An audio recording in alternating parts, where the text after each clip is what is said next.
Hey everyone, I've been thinking about something lately, and it's related to my 18-month-old daughter. We got her some big Lego blocks a few months ago, and the first time she tried to build something, she stacked them on top of each other in such a weird way. She put the small blocks on the bottom, and then tried to put big blocks on top of them. She wanted to build a tower, but it very quickly became too top-heavy, and lopsided, and fell over. She did this multiple times and kept getting frustrated.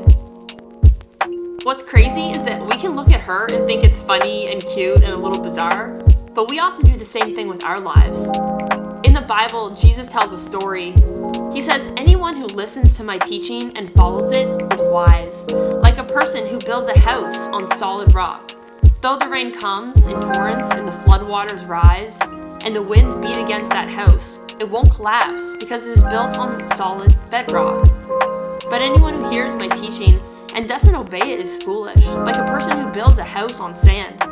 When the rains and floods come and the winds beat against that house, it'll collapse with a mighty crash." There's a lot of options out there for things we can build our lives on. We can build our lives on our jobs, our families, our talents, our skills. We can build on our looks, our ideas, our knowledge and education. We can even build our lives on other people's opinions or trying to keep up with the next best thing.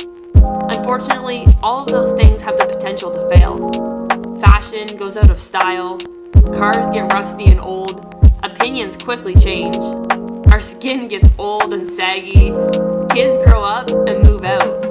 Happiness and emotions come and go. Even loved ones and spouses eventually age and pass away. And when we build our lives on these things, it's like we're building our lives on sand. We're building our lives on small blocks that aren't strong enough or stable enough to sustain us.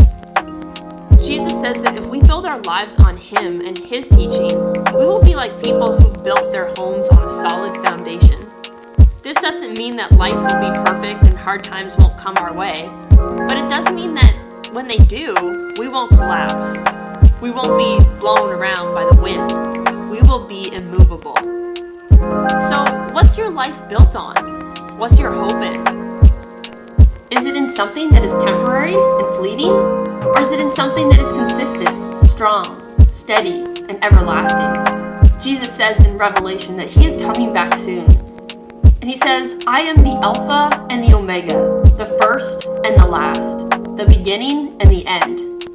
When this world and everything in it fades away, Jesus remains. We're all building our lives on something. I challenge you to build on someone, and that someone is Jesus.